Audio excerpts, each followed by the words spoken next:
Le fameux modèle d'IA DeepSeek vient de lancer une nouvelle version qui fait parler et ce n'est pas difficile de comprendre pourquoi. Il est assez puissant pour rivaliser avec les meilleurs modèles occidentaux, tout en étant suffisamment efficace pour fonctionner sur un ordinateur haut de gamme, comme nous le verrons aujourd'hui, et le tout étant complètement open source sous licence MIT. Alors que la Chine redouble d'efforts dans les avancées en IA et que les tensions mondiales s'intensifient, eh bien cette sortie fait des vagues bien au-delà du monde technologique.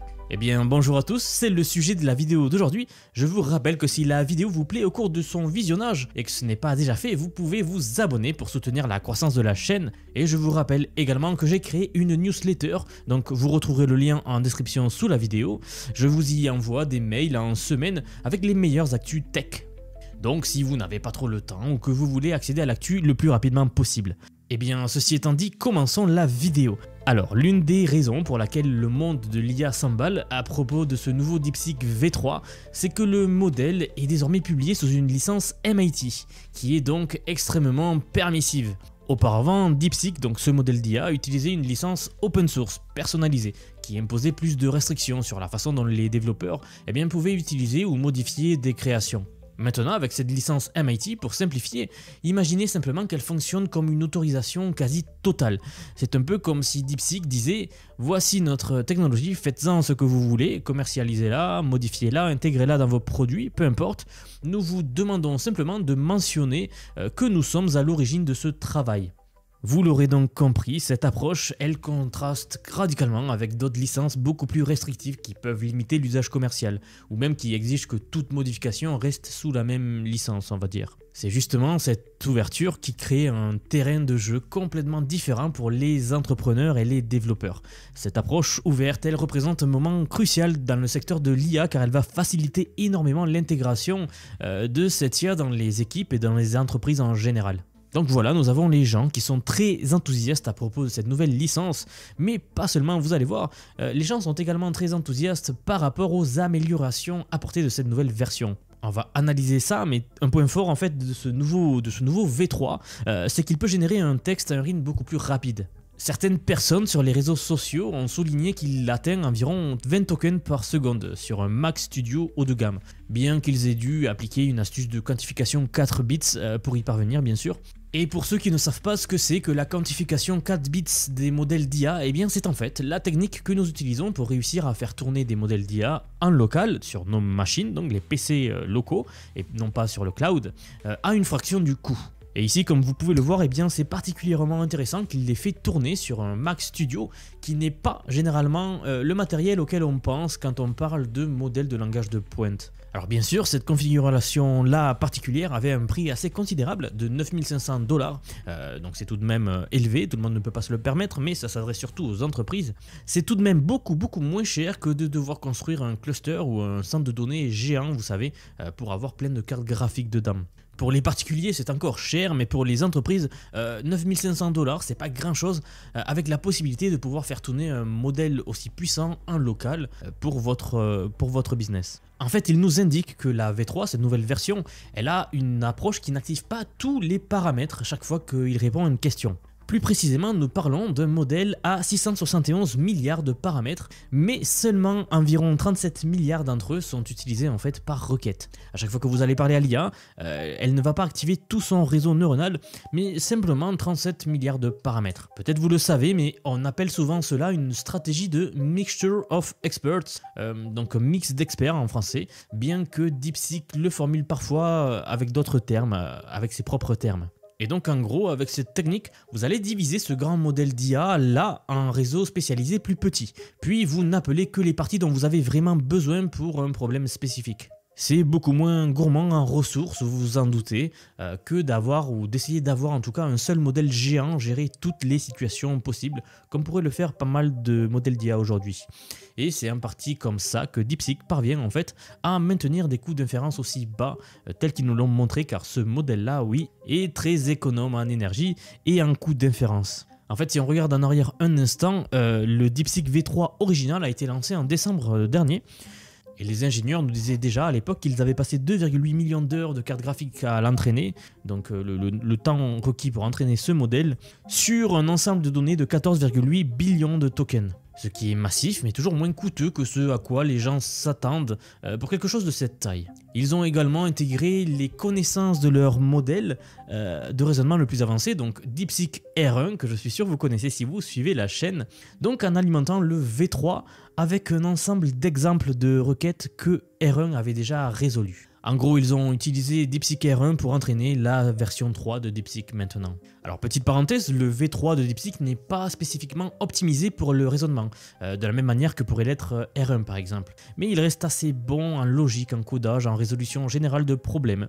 À vrai dire, certains tests informels de génération de code montrent qu'il atteint 60% des tâches Python et Bash, ce qui est donc une amélioration assez nette par rapport aux versions précédentes, bien qu'il reste derrière R1 ou Queen 32B par exemple, un autre modèle de raisonnement haut de gamme. Mais bien sûr, je vous le rappelle, ceci est un modèle de base, on ne lui a pas encore appliqué les techniques de raisonnement pour le convertir en modèle de raisonnement, ce qui ne saurait tarder, j'en suis sûr. Et à ce moment-là, bien sûr, je pense qu'il sera au-dessus de R1. Vous le voyez donc, à mesure que des modèles d'IA comme DeepSeek ici continuent d'avancer, et bien rester au courant de ces derniers changements est plus important que jamais. Avec l'IA qui transforme maintenant l'économie et redéfinit notre façon de travailler, savoir utiliser ces outils n'est pas seulement utile, et bien c'est essentiel. Voici la raison pour laquelle je vous apprends l'IA. J'ai développé une formation qui rend l'IA vraiment accessible à tous. Elle vous immerge directement dans cet univers pratique, efficace et à un prix qui reste à la portée de tous. Dedans, vous y apprendrez à tirer parti des modèles puissants comme DeepSeek R1 ou maintenant la version 3 que nous venons de voir pour automatiser vos tâches les plus complexes. Notre communauté compte déjà 1 millier de membres et témoigne des résultats franchement impressionnants. C'est d'ailleurs pour ça que je m'engage à garder cette formation abordable. Donc voilà, si vous avez toujours voulu maîtriser l'IA, que ce soit pour automatiser votre travail, créer des revenus complémentaires ou simplement ne pas manquer le train de cette révolution technologique, c'est maintenant qu'il faut agir. Vous trouverez tous les liens dans le commentaire épinglé sous cette vidéo, donc je le répète, ne laissez pas cette chance passer. On vit vraiment un de ces moments décisifs qui ne se présentent pas deux fois. Bon, revenons à DeepSeek. Une autre chose intéressante à propos de ce nouveau modèle-là, c'est qu'il a étendu la longueur du contexte jusqu'à 128K tokens, donc 128 000 tokens. Et pour rappel, la fenêtre de contexte, c'est essentiellement en fait la quantité d'informations qu'un modèle d'IA peut prendre en compte lors d'une conversation ou d'une analyse de texte par exemple. Imaginez-la comme la mémoire de travail de votre IA. Quand on dit que DeepSeek V3 a étendu sa fenêtre de contexte à 128K tokens, donc 128 000 tokens, cela signifie qu'il peut traiter et se souvenir de beaucoup plus d'informations en même temps, jusqu'à 128 000 morceaux de texte environ. Pour vous donner une idée, cela représente à peu près un livre entier de 300 pages. Et il faut dire que cette amélioration est cruciale car elle va permettre au modèle maintenant de comprendre des textes, des documents beaucoup plus longs, de maintenir la cohérence dans les longues conversations, d'analyser des ensembles de données beaucoup plus complexes sans perdre le fil. Et c'est important car c'est un des problèmes de l'IA aujourd'hui.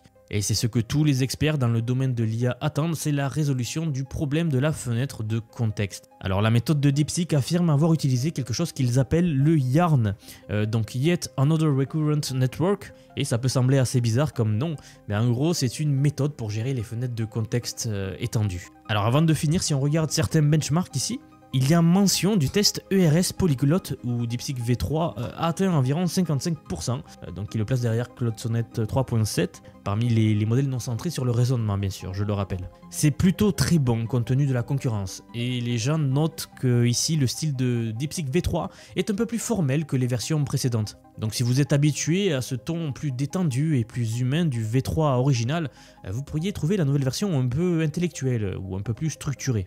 Il y a du pour et du contre bien sûr, certains apprécient cela pour des interactions professionnelles ou académiques, tandis que d'autres préfèrent une ambiance plus décontractée pour plus d'interaction avec les chatbots, vous voyez.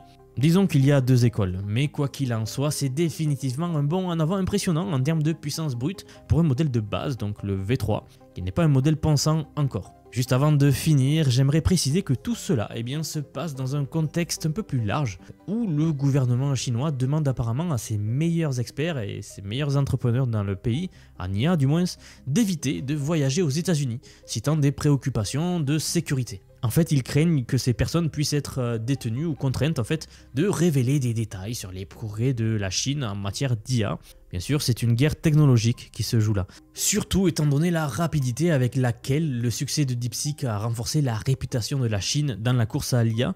Depuis que DeepSeek est sorti, tout le monde prend très au sérieux la Chine dans ce domaine-là. Nous avons même entendu le fondateur de DeepSeek, donc Liang Wenfu, qui a choisi de ne pas assister au sommet sur l'IA qui s'est déroulé à Paris il y a quelques temps, que j'avais couvert si vous suivez la chaîne. Et il y a même des rumeurs concernant d'autres leaders chinois dans l'IA qui annulent maintenant ou reportent carrément leur voyage aux États-Unis. Je ne sais pas si vous aviez suivi l'histoire, mais tout cela rappelle un incident antérieur avec un dirigeant de Huawei. Et cela montre comment la compétition mondiale dans l'IA déborde en fait sur la politique réelle et sur les restrictions de voyage des plus grandes têtes pensantes d'un pays. Donc voilà, que ce soit en Chine ou aux États-Unis, les gens, eh bien, ils sont enthousiastes à l'idée d'investir dans l'infrastructure de l'IA. Cela alimente récemment une vague de changements dans d'autres startups chinoises également. Vous savez, il y a peu, les gens se demandaient si l'IA chinoise allait stagner, puisqu'ils n'avaient pas du tout accès au GPU, donc les cartes qui permettaient les calculs d'IA, suite à un embargo américain qui les avait interdits à l'exportation vers la Chine. Mais comme on a pu le voir depuis la sortie de DeepSeek, a priori ça ne les a pas du tout freinés. Même Donald Trump a fait une remarque sur DeepSeek récemment où il le qualifiait de signal d'alarme pour la tech américaine. Voilà donc la situation actuelle. DeepSeek V3, c'est cette version unique améliorée qui fait les gros titres. Le nouveau modèle est plus efficace, il peut gérer une tonne de contexte et il est entraîné sur cet ensemble de données massifs tout en utilisant une approche ingénieuse, comme nous l'avons vu dans cette vidéo, de Mixture of Experts, pour maintenir bien sûr des exigences matérielles de niveau bas, c'est-à-dire de pouvoir le faire tourner sur du matériel personnel. En tout cas, il sera fascinant de voir comment cela se déroulera dans les prochains mois, le développement de ce modèle-là. Et comme toujours, merci d'avoir regardé cette vidéo. Si vous avez apprécié et que ce n'est pas déjà fait, vous pouvez vous abonner à la chaîne, laisser un petit like et même la partager à vos proches. Je vous rappelle que vous trouverez tous les liens soit vers la formation, soit vers la newsletter. En tout cas, c'est tout pour moi. Je vous remercie pour avoir regardé et je vous dis à très vite pour la prochaine vidéo de demain. Si cette analyse vous a intéressé et que vous voulez aller encore plus loin dans la compréhension des enjeux géopolitiques actuels, je vous invite à découvrir ma nouvelle chaîne Vision Actu. Vous y trouverez des analyses approfondies sur ce sujet et bien d'autres qui façonnent notre présent et notre futur. N'oubliez pas de vous abonner aux deux chaînes pour ne rien manquer. À très bientôt pour de nouvelles analyses.